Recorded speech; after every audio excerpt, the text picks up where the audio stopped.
امام احمد در مسندش یک قصه زیبا میاره.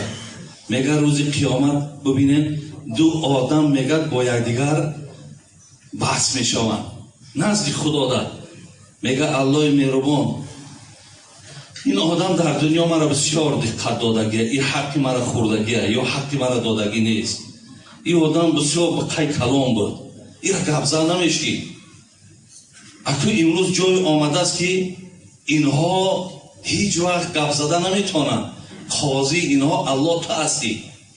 از این لحاظ من میخواهم که از این آدم ثواب بگیرم در عوض همون ظلم هایی که مرا در دنیا کردگی است. بعد از آن این بنده در جوابش میگه الله مهربان این گفتگوی هر اینها را گوش دارد. میگه این برادر میگه حقیقتا من خیلی بدبخت بودم، ما همه کارا را کردیم، لیکن در عوض آنه که من گناه زیاد که دارم حاضر هیچ ثواب ندارم. گناهام زیاد که بود ثواب ها من گرفتن، حاضر دیگر من هیچی ندارم تا ثواب بتم. بعد از آن خداوند میگه برادرت یگان ثوابی نداره که ترا بته. بعد از آن آدم دعواگر میگه خیلی ندارد الله مهربان وعده ها این خیلی بود، گناه های من در گردنش برد. بعد از آن میگه الله مهربان به طرفی همون آدمی که دعوا دارد میگه میخوای که از این در چیزی بهتر بتم.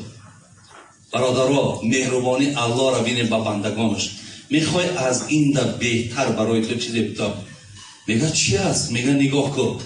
نگاه میکنه یک خانه یک قصر زیبا. میگه نمی از تو است. در عوض چی؟ در عوض این که اگر برادر تو ببخشی دعوا نکنی بالاش همین گناهش تو ببخش، از دعوات بگرد، این همین قصر دیدی همین مال تو میشه. میگه این بنده از خرسندی را ایجاش بلند میشه. میگه خدایا بخشیدمش، خدایا بخشیدمش، خدایا بخشیدمش. الله میگه 10 شبگی جنت بدرو، 10 شبگی جنت بدرو. این مهربانی خدا را به برادر عزیز در نسبت بندگانش چه مهربانه. این خصلت های رذیله حیوانی را ما و شما در نسبت یکدیگر داریم. الله ما این قدر ذات مهربانه. ولی حضرت مولوی همین چیزها را که دیدم بعد گفت من آدم گفته هستی کله جنبان، چرا داری مزاج خوی حیوان؟ گهی چون سگ شوی در جنگ اخوان، گزی هر دیل را به زخم دندان.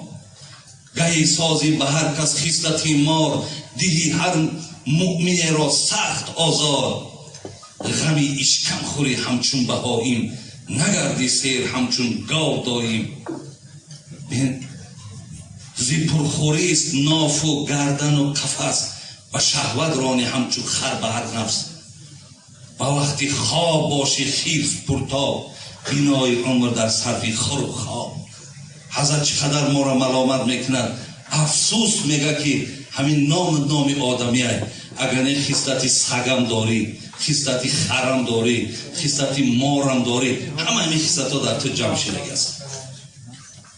برادرای عزیز، همه شما دادرای مایی، شما برادرای مایی، شما بعضی ها در عمر ما کلانترای مایی. از این لحاظ ما در هر شهر در هر جایی که نشستیم و صحبت کردیم فقط به غرض به خاطر خدا، به خاطر که شما برادرها همه ما و شما مسلمانیم و ما تاجیکیم، همه ما از یک ملت و از یک وطنیم.